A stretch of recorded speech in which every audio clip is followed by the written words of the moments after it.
All right, kids, today we are talking about rock and roll band. Rock and roll band. Okay, so this song is fairly ripping. What else can I say about it? So it starts off, basically the chord progression is, where, again, as a reminder, we are in half step down tuning, but for convenience sake, I will refer to the traditional tuning frets. So this is actually G flat, but I'm just going to call it a G, so we're not excessively using the sharps and flats. So this song basically revolves around this chord progression. We're in G to a C, and then we walk that guy down to a B, but still keep the 5th fret of the D. So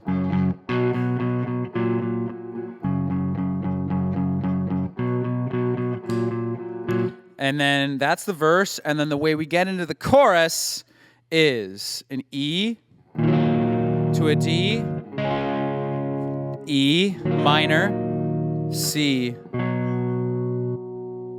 So the way I get into the song is I come in on those palm mutes.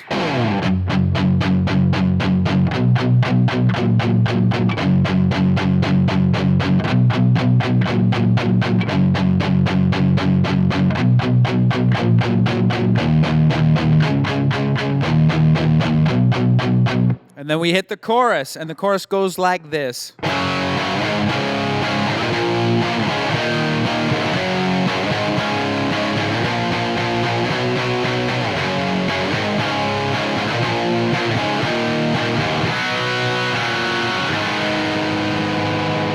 So the chorus, it's all power chords all the time, baby. So we're moving from the G to the A to the D, and these are big, heavy power chords, reinforcing them with the low E string when we move to the A, or reinforcing them with the E string when we move to the A string. So, and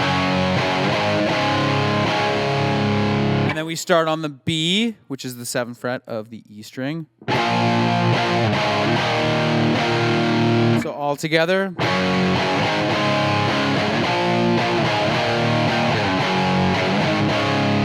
And then that time around we go from a B to a C, full power chord there.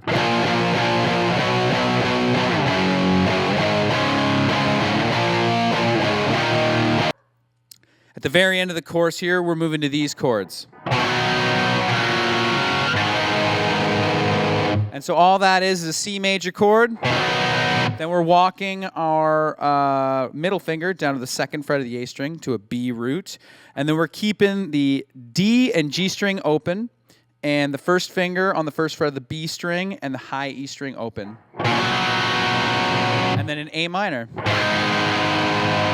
Nothing beats an A minor when you want to get sad. And then we move it on into the 2nd verse. And for that, I'm letting the bass and the drums do all the heavy lifting as per usual. And when the guitar does come in, I'm basically just up on the 12th fret of the G string. Let me just play it, and we'll break it down.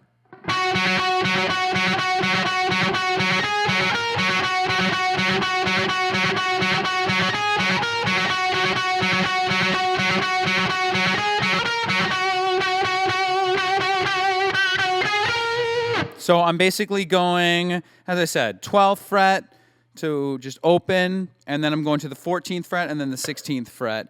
And I'm just kind of dung, digga dung, digga dung, digga dung, and then the very end goes. So, one more time.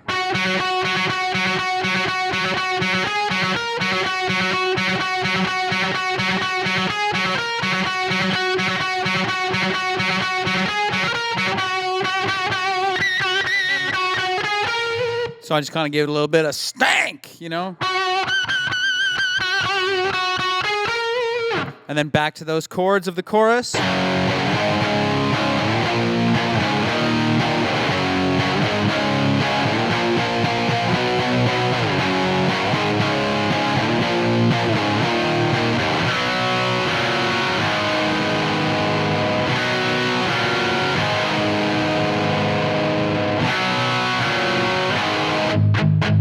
And then I'm just palm muting on that A minor.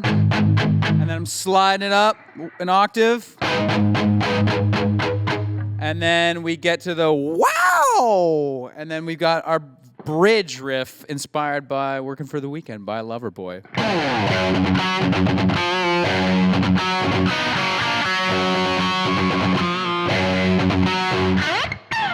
Let me try that one more time. Then we get to the bridge riff. Let's go.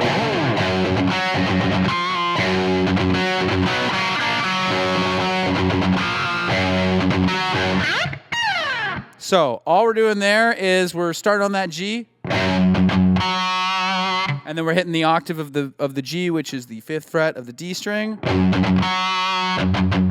and then a pinch harmonic on the 4th fret of the D string, and then we're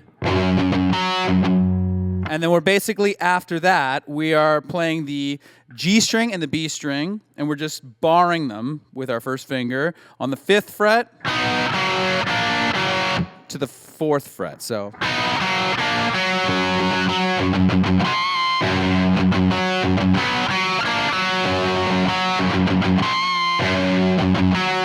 And then after that, we slide up on the B string, and then slide down on the the E string. So all in context, nice and slow, so you can get the strumming pattern down.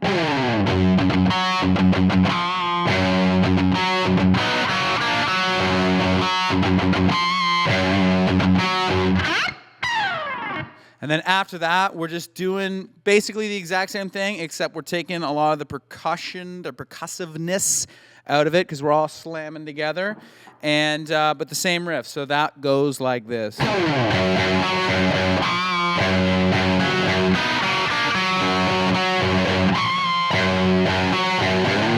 And I just kind of end it with just a nice, fretting that E string and just kind of walking up the fretboard and down.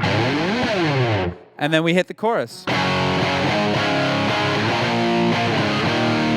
And then the only thing that makes that last chorus different from the first two is that we can just kind of extend that outro bit.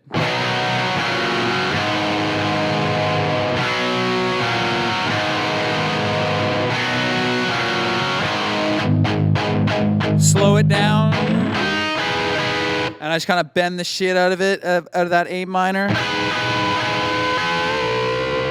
And then we hit the very triumphant ending.